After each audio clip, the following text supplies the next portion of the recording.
Tomai, tavo asmeninis geriausias rezultatas ir daugiau nei sekundę pagerina, kaip vertinė. Nu, šiaip manau, pats pakeitimas buvo labai geras.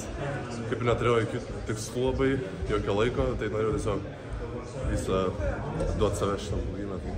Iš kur toks progresas, ar čia Amerika tiek davė geros? Nu, manau, ypač trumpesnės distancijas, ypač 100, tai manau tikrai pasirodė, kaip sakant, darbas, tai tiesiog jau mano Amerika pradėjo tikrai. Kaip dabar dėl pusfinalio, kokios viltis? Nu, būtų labai smagu į pusfinalį, bet tai dar čia 2 plaukimai liko, tai žiūrėsim. O estafetėje kokios viltis su vyrukais yra? Na, nežinau, estafetėje stengia daug negalvoti, dar pakankamai daug laiko yra, bet būtų gerai finalas top 5, nežinau.